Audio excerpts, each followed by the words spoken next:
Welcome JS commerce classes. आज हम BK BK का नॉर्मली लास्ट टाइम पे रिवीजन करना बहुत प्रॉब्लम होता है और बहुत सारे बच्चों को तो ऐसा है कि पूरे साल भर तो कुछ पढ़ा ही नहीं है, अभी एंड में क्या करें।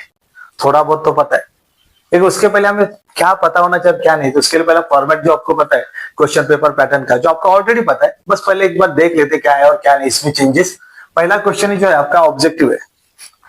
ऑब्जेक्टिव तो हर एक का सबसे इजी टॉपिक है, 20 मार्क्स है। बहुत सारे बच्चों का तो क्या है मैजिकल पॉइंट ही भाई, एक छड़ी घुमाई 20 से 20, लेकिन वो भी कभी कभी इतना आसान नहीं होता। क्यों नहीं होता? क्योंकि अगर आपको टॉपिक का नॉलेज नहीं रहेगा तो आपको ऑब्जेक्टिव भी क्लियर करना इतना आसान नहीं। तो ऑब्जेक्टिव के लिए भी आपको थोड़ा बहुत टॉपिक का नॉलेज होना ही चाहिए, तभी आपके ऑब्जेक्टिव के आप 20 आउट ऑफ 20 स्कोर कर सकते हो। सेकेंड आपका देखो एडमिशन है, रिटायरमेंट है, डिसोल्यूशन है और बिल ऑफ चेंज, चारों टॉपिक 10-10 मार्क के। लेकिन हाँ, यहाँ पे ऑप्शन भी है। क्वेश्चन नंबर 2 और क्वेश्चन नंबर 3 में जो 4 टॉपिक है, इसका जो ऑर्डर है वो चेंज हो सकता है। मतलब एडमिशन के लिए ऑप्शन में डिसोल्यूशन भी आ सकता है और बिल ऑफ एक्सचेंज के ऑप्शन में रिटायरमेंट भी आ सकता है। लेकिन बोर्ड में ज्यादातर क्वेश्चन में क्या पूछा गया? एडमिशन, रिटायरमेंट, डिसोल्यूशन और बिल ऑफ एक्सचेंज, तो उसके हिसाब से यहाँ पे लिखा है। सेम उसी तरह क्वेश्चन नंबर 4 और 5 में भी 4 टॉपिक है। कौन कौन से? Issue of share, computer, death of partner, analysis of financial firm, या फिर फाइनेंशियल स्टेटमेंट बोल सकते हैं हम। फाइनेंशियल फर्म नहीं, स्टेटमेंट ये लिखते हैं। तो स्टेटमेंट ये भी कितने मार्क्स के लिए टोटल? आपको 8-8 मार्क्स के लिए। यहाँ पे भी क्वेश्चन का ऑर्डर चेंज हो सकता है, लेकिन ज्यादातर क्या पूछा गया? इश्यू ऑफ शेयर को ऑप्शन में कंप्यूटर था और डेटा ऑफ पार्टनर में क्या था? Analysis of financial. फिर आपको एनपीओ पता है, फाइनल। लेकिन पेपर पैटर्न पता होने के मतलब नहीं, हमें एक्चुअली पढ़ना क्या है उसके बारे में हम डिस्कस करेंगे हम यहाँ पे आज। तो पहला ही देखो हम क्या पढ़ना और क्या नहीं। अगर मान के चलो मुझे एडमिशन क्वेश्चन करना है, एडमिशन ऑफ पार्टनर या फिर रिटायरमेंट, दोनों में क्या सिंपल है क्या है? देखो, एक तो दोनों की पोस्टिंग सेम है, दोनों में पोस्टिंग सेम है। दूसरा, एडमिशन ऑफ पार्टनर में कॉमन एंट्री है, capital bring by new partner. ऐसा कोई क्वेश्चन नहीं जिसमें ये एंट्री नहीं है। अगर आप इस एडजस्टमेंट को अच्छे से करते हो तो इसका 1 मार्क आप आराम से स्कोर कर सकते हो, capital bring by new partner. और यहाँ पे कभी कभार आता है कैपिटल कंट्रीब्यूटेड करके आता है, किसमें? रिटायरमेंट में। फिर उसका एडजस्टमेंट देखो, कॉमन एडजस्टमेंट, सारे एडजस्टमेंट हम यहाँ पे डिस्कस करने वाले नहीं है। यहाँ पे भी एडजस्टमेंट लेकिन कॉमन। कॉमन एडजस्टमेंट मतलब क्या? यहाँ पे भी देखने वाली बात है। एक आपका एप्रिसिएशन है, डेप्रिसिएशन है, रीवैल्यू है, रेड्यूस है, या फिर आपका पूरा जो भी रहेगा आरडीडी का, ये सारे एडजस्टमेंट आपका यहाँ पे भी आएगा। एप्रिसिएशन है, रीवैल्यू है, या फिर रेड्यूस है, या फिर यहाँ पे भी आरडीडी। देखा जाए तो क्या दोनों में सेम एडजस्टमेंट का स्ट्रक्चर, भी नॉर्मल एडजस्टमेंट का स्ट्रक्चर सेम है। अगर आप इतना भी करते हो, मान के चलो दोनों टॉपिक में अगर आप प्रैक्टिस करते हो तो भी आपकी अच्छी खासी स्कोरिंग यहाँ पे भी हो जाती। मान के चलो 10 आउट ऑफ 10 नहीं स्कोर कर पा रहे हो, जो बच्चे वीक है एकदम, तो कम से कम 6 मार्क्स 7 मार्क्स तक तो जंप कर सकते हैं। इतना भी सॉल्व कर, कोई भी क्वेश्चन उठाओ, उस क्वेश्चन में आप इतना भी प्रैक्टिस करते हो तो भी आपका अच्छे से हो सकता है। कौन कौन सा है? पोस्टिंग है, capital bring by new partner, 100% आने वाले एडजस्टमेंट, ऐसा कोई सम नहीं इसमें एडजस्टमेंट, और ये सारे बाकी के एडजस्टमेंट। इसमें लेकिन एक्स्ट्रा भी क्या हमें पढ़ना पड़ता है? देखो, कभी कभी ना एडमिशन ऑफ पार्टनर में करंट अकाउंट का भी क्वेश्चन आ सकता है, तो हमें यहाँ पे भी ध्यान देना है। या फिर दोनों में भी कभी कभी जर्नल एंट्री का भी क्वेश्चन आ सकता है। लेकिन हाँ, ध्यान रहे, अगर ऑप्शन में आ रहा है तो जर्नल एंट्री अगर आपको नहीं आ रहा है तो आप स्किप करके लेजर वाला क्वेश्चन भी चॉइस करते हो। लेकिन देखा जाए तो जर्नल एंट्री तो उससे भी आसान है, क्योंकि जल्दी भी हो जाता है टॉपिक। उसके बाद आपका आता है देखो डिसोल्यूशन ऑफ पार्टनर। डिसोल्यूशन में भी बाप रे कितने सारे मेथड हो गए अभी यहाँ पे। देखो, डिसोल्यूशन में क्या है आपका? नॉर्मल डिसोल्यूशन भी है, करंट अकाउंट वाला भी सम है, जर्नल एंट्री भी है, सिंगल पार्टनर इंस्टॉलमेंट है, 2 पार्टनर इंस्टॉलमेंट है, उसके बाद ऑल पार्टनर इंस्टॉलमेंट भी है। तो उसमें कभी कभी कंफ्यूजन हो जाता है। अगर आप ज्यादा नहीं पढ़ पा रहे हो तो आप क्या कर सकते हो, क्या नहीं? यहाँ पे भी सेम, पहला आप क्या कर सकते हो? पोस्टिंग। सेकेंड, आप और क्या कर सकते हो? एसेट्स रियलाइज का एडजस्टमेंट, जो हर एक सम में आता है, एसेट्स रियलाइज और एक्सपेंसेस पेड। मैंने यहाँ पे लाइबिलिटी पेड का भी एडजस्टमेंट नहीं लिखा। अगर आप इतना कर रहे तो आराम से वो भी एडजस्टमेंट कर लोगे, लेकिन पहला फोकस आप इस पे तो करो। क्यों? ऐसा कोई, जैसे कि मान के चलो कोई इंसॉल्वेंसी वाला सम है, ऑल पार्टनर इंसॉल्वेंट रहेगा, करंट अकाउंट रहेगा, उसमें भी ये सारे एडजस्टमेंट का इफेक्ट भी सेम है। लेकिन ध्यान रहे यहाँ पे भी कभी कभी जर्नल एंट्री वाला भी क्वेश्चन आ सकता है, या फिर करंट अकाउंट। लेकिन अगर आप प्रैक्टिस करते हो तो भी आसान है। चाहे तो हम इसके ऊपर भी, जर्नल एंट्री के ऊपर भी डिस्कस कर लेंगे, क्योंकि जर्नल एंट्री तो इससे भी और आसान हो जाता है लेजर से। ये आपका किसमें? डिसोल्यूशन में। अगर आप अच्छे से पढ़ते हो तो भी यहाँ पे देखो, अगर पोस्टिंग कर रहे हो एसेट एक्सपेंसेस पे, तो भी इसका मिनिमम आप 5 मार्क्स तो आराम से स्कोर कर सकते हो। यहाँ पे मिनिमम कम से कम 7 marks, 6 to 7 marks, 6 to 7 marks आराम से स्कोरिंग पॉसिबल है। फिर आता है आपका इश्यू ऑफ शेयर और कंप्यूटर। तो यहाँ पे क्वेश्चन नंबर 4 आपका इश्यू ऑफ शेयर। इसके लिए एक सिंपल शॉर्टकट है, क्योंकि इसमें बहुत सारा कंफ्यूजन भी आता है। ऑल बोर्ड क्वेश्चन, ज्यादा कुछ नहीं करना है। ऑल बोर्ड क्वेश्चन, मैं तो बोल रहा हूँ टेक्स्ट बुक के भी मत करो, बोर्ड के क्वेश्चन कहां से करोगे? आपका जो सितंबर 21 है से लेके आप जुलाई 25 तक जितने भी आप बोर्ड क्वेश्चन है, अगर आप उतने भी प्रैक्टिस करते हो तो भी आपका इश्यू ऑफ शेयर 100% कवर होगा। ज्यादा तो कुछ है नहीं डिफिकल्ट उसमें, क्योंकि कॉमन एंट्री एप्लीकेशन है, अलॉटमेंट है, फर्स्ट कॉल है, सेकेंड एंड फाइनल कॉल भी है, कॉल इन एरियस रहा तो शेयर फॉरफीचर, फिर आपका रिजेक्टेड रिफंड रहेगा, या फिर प्रो रेटा अलॉटमेंट। इसके अलावा कुछ तो नया तो पूछने वाले नहीं है। अगर मान के चलिए टॉपिक आपको अगर नहीं करना है तो दूसरा ऑप्शन भी है क्वेश्चन नंबर 4 में। आपका कौन सा है? आपका कंप्यूटर। कंप्यूटर में तो बापरे मस्त शॉर्टकट है। आपका एक डिस्टिंग्विश बिटवीन का एक क्वेश्चन है। कौन सा? डिस्टिंग बिटवीन किसमें? Manual accounting system and computerise accounting system. इसमें जब आप पॉइंट्स बनाते हो ना, तो टेक्स्ट बुक के पॉइंट्स मत लो। टेक्स्ट बुक के ले रहे हो तो शॉर्टकट लो थोड़ा, लेकिन इसमें एक्स्ट्रा फीचर्स के या फिर इंपॉर्टेंस के पॉइंट्स याद करो। कम से कम डिस्ट्रीब्यूट बिटवीन के पॉइंट्स आप 11 से 12 याद करो। बेनिफिट क्या मिलेगा? अगर आपको क्वेश्चन है importance of computerise accounting system, तो भी ये क्वेश्चन मैच हो जाएगा। डिस्ट्रीब्यूटिंग के पॉइंट्स आप वहां पे लिख सकते हो। अगर आपको क्वेश्चन आ गया मान के चलो features of computerise accounting system, तो भी यहाँ पे मैच हो सकता है। जैसे कि मल्टी यूजर फैसिलिटी है, शेयरिंग ऑफ इंफॉर्मेशन है, सिक्योरिटी है, ऐसे बहुत सारे, एक्यूरेसी वगैरह, ऐसे जो इंफॉर्मेशन है या तो पॉइंट्स है, वो आपको डिस्ट्रीब्यूटिव में भी काम आ सकते हैं, इवन फीचर्स में भी काम आ सकते हैं, और इवन आप importance of computer account system लिखते तो भी काम आ सकता है। टोटल 2022 से लेके 2025 तक भी टोटल 8 पेपर होते हैं। 8 पेपर में एक क्वेश्चन 7 बार आ चुका है। तो एक अगर एक क्वेश्चन करने से अगर हमारा 8 मार्क का स्कोरिंग हो रहा है तो क्यों छोड़े? अगर हाँ भाई जिसको जनरल एंट्री में डिफिकल्टीज है तो इसको स्किप करके कंप्यूटर का क्वेश्चन अटेंड करने की कोशिश कर सकता है। और एक्स्ट्रा चाहिए तो आप क्या पढ़ सकते हो? एक्स्ट्रा चाहिए तो मैंने बोला इसमें कंप्यूटर अकाउंट सिस्टम में क्या क्या एक्स्ट्रा आ सकता है, फीचर्स या फिर इंपॉर्टेंस, लेकिन वो तो उसमें ही हो जाएगा डिस्ट्रीब्यूटिव में, है कि नहीं। दूसरा क्या आ सकता है? अकाउंटिंग सॉफ्टवेयर या तो अकाउंटिंग पैकेज वगैरह बोलोगे, या तो अकाउंटिंग सॉफ्टवेयर लिखते हैं। अकाउंटिंग सॉफ्टवेयर का क्वेश्चन है, वही कस्टमाइज सॉफ्टवेयर है, टेलर सॉफ्टवेयर है, पायरेटेड है वगैरह वगैरह, वो सब लिख सकते हो वहां पे। फिर आपका आता है कंपोनेंट। कंपोनेंट में क्या आएगा? आपका हार्डवेयर है, सॉफ्टवेयर है, फिर आपका पर्सनल वगैरह, और लास्ट में एक है types of voucher. Types of voucher, लेकिन मुझे तो नहीं लगता, क्योंकि आएगा तो इसी में से ही क्वेश्चन आएगा, ये तो आने के चांसेस ही नहीं है। लेकिन अगर आप सेफ्टी के लिए चाहते हो, क्योंकि अगर आप एक ही क्वेश्चन पकड़ के चल रहे हो तो आप इसको अटेंड कर सकते हो। फिर आता है आपका क्वेश्चन नंबर 5 में, देखो death of partner. Death of partner और एडमिशन रिटायरमेंट तीनों का मेथड देखो सेम है। पहला पोस्टिंग, फिर आपका एडजस्टमेंट। एडजस्टमेंट कौन कौन से भाई? आपका एप्रिसिएशन है, डिप्रिसिएशन है, यहां पे भी डिप्रिसिएशन था, रीवैल्यू है,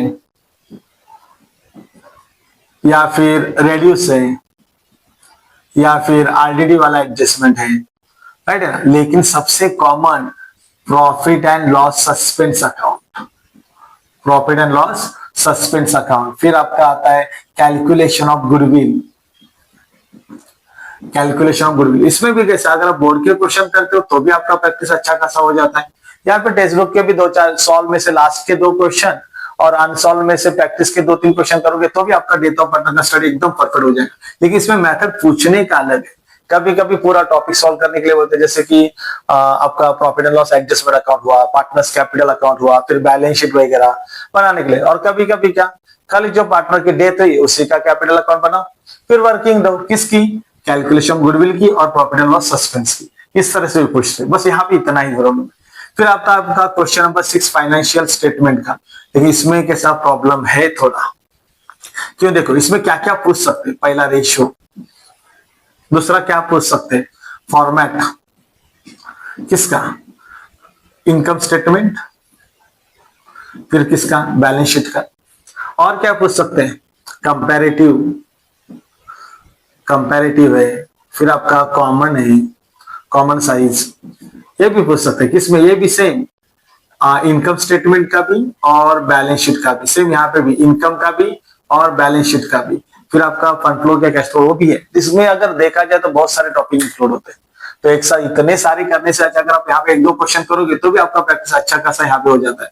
अगर आप डेट का देखोगे 8 मार्क का क्वेश्चन है तो मिनिमम पूरे सॉल्व करते तो 8 में से 8 हम 6 ही पकड़ लेते। यहाँ पे भी अगर कंप्यूटर मान लीजिए ये नहीं करे, कंप्यूटर करो तो भी थ्योरी में से 8 में से 6 ही पकड़, ज्यादा नहीं। लेकिन 8 में से तो 8 मिलता ही नहीं, ऐसा नहीं, क्योंकि अकाउंट का थ्योरी में यहाँ पे कट होने के बाद सारा चांसेस कम रहते हैं। फिर आता है आपका एनपीओ। एनपीओ से ज्यादा हम पहला प्रैक्टिस करते हैं किसका, फाइनल अकाउंट का। ये सबसे सबका फेवरेट टॉपिक है, पूरे साल भर यही तो बच्चे प्रैक्टिस करते हैं। पोस्टिंग, फिर क्या, एडजस्टमेंट। एडजस्टमेंट में कौन कौन से देखो, जो फिक्स एडजस्टमेंट है, पहला क्लोजिंग स्टॉक, ये तो सबका फिक्स है।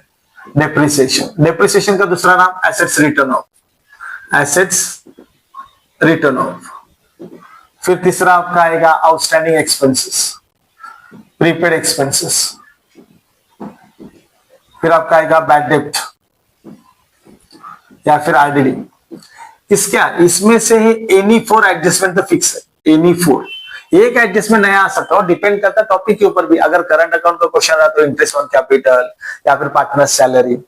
अगर लेकिन नॉर्मल क्वेश्चन रहा तो गुड्स विड्रॉ का आ सकता है, गुड स्टोर फायर का आ सकता है, अनरिकॉर्डेड परचेस अनरिकॉर्ड सेल का भी आ सकता है, या तो interest on bank loan, interest on government bond. इसके अलावा कुछ नया नहीं आएगा। गिन चुन के 10-12 ही एडजस्टमेंट है, उसमें से ही जो पूछा जाएगा, लेकिन इसमें से तो 4 100% ही आएंगे। अगर आप इसका भी अच्छा खासा प्रैक्टिस करते हो तो यहाँ पे भी स्कोरिंग है। फिर आपका आता है एनपीओ। एनपीओ में भी ध्यान रखना है आपको क्या क्या बनाना है, क्यों कभी कभी इनकम एक्सपेंडिचर खाली बनाने के लिए तो बैलेंस शीट बनाने की जरूरत ही नहीं है, ऐसा भी क्वेश्चन पूछा गया एक बार। यहाँ पे भी सेम आपको पहला क्या डाउट क्लियर होना चाहिए, पोस्टिंग। फिर आपके एडजस्टमेंट, देखो कौन कौन से इसमें भी एडजस्टमेंट कॉमन है, कौन कौन सा एडजस्टमेंट। देखो एक आउटस्टैंडिंग, कौन कौन सा आउटस्टैंडिंग, देखो आउटस्टैंडिंग इनकम में बात करते हैं पहला, जैसे कि सब्सक्रिप्शन है, या फिर ट्यूशन फी है, या फिर विजिट फी है, या फिर रिसीव फ्रॉम डिस्पेंसरी, ऐसे बहुत सारे इनकम है। आउटस्टैंडिंग एक्सपेंसेस, आउटस्टैंडिंग एक्सपेंसेस कोई भी आ सकता है आपका। फिर आपके इसके बाद जो आता है ज्यादातर एडजस्टमेंट आने वाले, कैपिटलाइज, कोई भी एक्सपेंसेस हो जो कैपिटल इनकम है, इनकम हम कैपिटलाइज करते हैं। मे भी आपका इंटरेस्ट फी रहेगा, एडमिशन फी रहेगा, गवर्नमेंट ग्रांट रहेगा, डोनेशन रहेगा, जो भी कैपिटलाइज करते हो आपको तो पता ही रहेगा किसमें लेस करना है, उस इनकम से लेस करना और किसमें ऐड करना है, कैपिटल फंड। ऐसे कॉमन एडजस्टमेंट है। या फिर जो भी है यहाँ पे डेप्रिसिएशन है, अभी पता है अगर कोई भी एनपीओ का सम उठाओ यही आपको एडजस्टमेंट ज्यादातर कॉमन मिलेंगे, 1-2 नया मिलेगा। तो 1-2 नए के पीछे भागने से अच्छा जो आपके हाथ में उसको पकड़ के तो चलो, क्योंकि यही सेम एडजस्टमेंट यहाँ पे भी है, उसका इफेक्ट आपको ऑलरेडी थोड़ा बहुत आता रहता है। पोस्टिंग उसके हिसाब से प्रैक्टिस करोगे तो भी एक आसान है। लेकिन इससे सबसे ज्यादा इंपॉर्टेंट है ना, बहुत सारे बच्चों का पहला ही डाउट आता है, टॉपिक देखा कॉलम क्या है वही पता नहीं होता, कहीं पे भी कुछ लिखते। तो आपको ध्यान रखना है किसमें क्या क्या कॉलम बनाने हैं। जैसे कि आपका एडमिशन है, क्या क्या कॉलम बनाते हो, प्रॉफिट एंड लॉस एडजस्टमेंट है, पार्टनर्स कैपिटल है, और क्या न्यू बैलेंस शीट। खाली बैलेंस शीट नहीं लिखना है आपको, क्या लिखना है, न्यू बैलेंस शीट। क्योंकि आपको ऑलरेडी बैलेंस शीट दी है जहां पे 2 पार्टनर थे। एडमिशन में एक नया पार्टनर एडमिट हो जाता है तो नई फर्म बन जाती है 3 पार्टनर वाली, पहले 2 पार्टनर वाली। तो आपको वर्ड लिखना है न्यू बैलेंस शीट। यहाँ पे रिटायरमेंट भी सेम है, पहले 3 पार्टनर थे अभी 2 है, एक रिटायर हो गया तो अभी 2 पार्टनर वाली फॉर्म है, तो यहाँ पे वर्ड आपका आता है न्यू बैलेंस शीट। यहाँ इवन डेट ऑफ पार्टनर में भी न्यू बैलेंस शीट करके वर्ड आता है, और बाकी सब में न्यू बैलेंस शीट वर्ड नहीं आता। नॉर्मल बैलेंस शीट लिखोगे तो भी चलेगा। अगर इसके हिसाब से भी अगर हम पढ़ते तो हमें देखो क्या क्या स्कोरिंग का बेनिफिट मिलता है। ऑब्जेक्टिव के हम थोड़ी देर के लिए मार्क्स से नहीं पकड़ते, एकदम कम से कम पकड़ के जाते, यहाँ पे मान के चलो 5 ही पकड़ते, डिसोल्यूशन का तो मैंने 5 ही पकड़ा, इसका भी हम 5 ही पकड़ते तो 4 ही पकड़ लेते, इसका भी 4 ही पकड़ लेते, ज्यादा पकड़ने की जरूरत ही नहीं। ठीक है, एनपीओ का भी मान के चलो यहाँ पे ज्यादा से ज्यादा 6 ही पकड़ते, ज्यादा ही मिलेगा लेकिन हम कम से ही कम पकड़ के जाते हैं। फाइनल अकाउंट का पोस्टिंग का एक मान के चलो 5-6 मिल रहा है, एडजस्टमेंट इसमें से अपने 2-3 पे एडजस्टमेंट किए तो भी मान के चलो 8 पकड़ लेते, तो भी देखो आपका स्कोरिंग कितना होता है, 5-5 10 और 4 14 14 और 4 18 और 6 टोटल 24 और 8 32, मतलब टोटल देखो आपके मार्क्स कितने बन रहे, 32। फिर आपके ऑब्जेक्टिव के मार्क्स थे, फिर आपके ओरल के मार्क है। अगर आप कुल मिला के आप खुद ही देख लो आपका डेटा कितना बन सकता है, अगर आपकी अच्छी स्टडी रही तो और कितना आप स्कोर कर सकते हो। मान के चलो अगर आपने ऑब्जेक्टिव में 20 आउट ऑफ 20 स्कोर कर लिया, या फिर 20 नहीं, चलो मान के चलो 15 ही पकड़ लेते, ओरल में भी 15 पकड़ लेते, तो भी अकाउंट में आप 60 अबाउट जाते हो। मतलब अकाउंट में 60 से अबाउट स्कोर करना कोई नॉर्मल बात नहीं है, डिफिकल्ट है क्या, नहीं, सबसे आसान है। लेकिन हाँ, इससे भी ज्यादा अगर स्कोर हो सकता है अगर आपकी पढ़ाई इससे, मतलब इस टॉपिक के हिसाब से जो मैंने लिखा है उसके हिसाब से अगर आपका पढ़ाई रहेगा तो गारंटेड है यहाँ पे आपको 7 तक मिल सकता है, यहाँ पे 5 पकड़ लो, यहाँ पे पूरा 8 वगैरह पकड़ लो, यहाँ पे भी 8 तक पकड़ लो, यहाँ पे आराम से 9 मार्क्स और यहाँ पे भी 10 मार्क्स मिल सकता है। तो उसके हिसाब से देखा जाए तो 75 भी क्रॉस कर लोगे। लेकिन वो डिपेंड करता है, अगर मान के चलो आपका ऑब्जेक्टिव का यहाँ पे 5 एक्स्ट्रा हुआ, ओरल का 5, तो 10 अगर एक्स्ट्रा कर लोगे तो इसी में से बेसिक में से ही 72 हो जाता है। तो आपको क्या पढ़ना है और क्या नहीं पढ़ना है पहला वो डिसाइड करो, क्योंकि हमें क्या होता है कभी कभी हमें जाना पता है लेकिन रास्ता ना पता होने की वजह से क्या होता है हम कंफ्यूज होते हैं और इधर उधर दौड़ते हैं। तो कभी भी क्या करें, पहले क्यों रास्ता बनाओ कि हमें चलना कैसे। जैसे कि अगर मुझे टॉपिक पढ़ना है एडमिशन ऑफ पार्टनर या फिर रिटायरमेंट पढ़ना है, दोनों का मेथड टेक्निक सेम है, इवन डेथ ऑफ पार्टनर का टेक्निक सेम है, इवन गुडविल का रिटायरमेंट डेथ ऑफ पार्टनर का गुडविल का एंट्री का इफेक्ट भी सेम है, खाली एडमिशन का अलग है। तो दोनों में क्या कॉमन है, उस एंट्रीज को जैसे मैंने यहाँ पे लिखा है उसके हिसाब से चलोगे। कोई भी क्वेश्चन है, कोई नया एडजस्टमेंट आ रहा है ना, उस पर फोकस मत करो, कम से कम इतने ही एडजस्टमेंट आप सॉल्व करो, एक्स्ट्रा नहीं करना है मुझे। जो नहीं आ रहा है वीक उनके लिए ही बात कर रहे हैं, ठीक है। जो आ रहा है अच्छे से वो तो बच्चे कर ही लेते हैं, लेकिन जो नहीं पढ़ पा रहे बच्चे प्रॉपर्ली, जिन्होंने पूरे साल भर नहीं पढ़ा है, कम से कम अभी तो इतना फोकस करके आराम से 70 अबव स्कोर करने की कोशिश कर सकते हैं। तो उसके लिए हमें क्या करना चाहिए, कम टाइम में भी पढ़ाई अच्छी होती है। यहाँ पे ऐसा नहीं कि 50-60 सम करने की जरूरत है, आप 2-3 सम भी अच्छे से करो, लेकिन प्रॉपरली करो, प्रॉपर कॉलम बनाओ, प्रॉपर हेडिंग दो, प्रॉपर नाम लिखो, डेबिट क्रेडिट वगैरह प्रॉपरली मेंशन करो। हाँ, यहाँ पे ज्यादातर 2 बाय लिखना भूल जाते हैं, तो 2 बाय की गलती को सुधारने की कोशिश करो। प्रॉपर अमाउंट लिखो, कॉमा देने नहीं आ रहा है तो अमाउंट में कॉमा मत दो तो भी चलेगा, लेकिन अमाउंट प्रॉपरली लिखो। ये सब लिखना जरूरी है। और ज्यादातर क्या मेन क्या आपको क्या आता है वो इंपॉर्टेंट नहीं है, आप कागज पे पेपर पे किस तरह से प्रेजेंट कर रहे हो वो इंपॉर्टेंट है। क्योंकि एग्जामिनर क्या देखेगा, आपको क्या आ रहा है उसको लेना देना नहीं, अपने पेपर में क्या लिखा है उससे वो क्या करेगा, आपको गेस करेगा।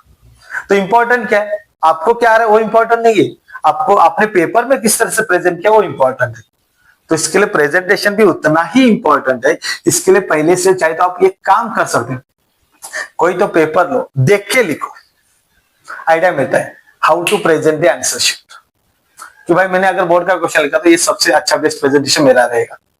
मतलब आपने क्या किया, पहला टारगेट सेट किया, उसके हिसाब से प्लानिंग के हिसाब से आप क्या करो, पढ़ाई स्टार्ट कर सकते हो। और इस तरह से अगर आप करते हो तो 100% अकाउंट में स्कोरिंग आपकी अच्छे से अच्छी हो सकती है।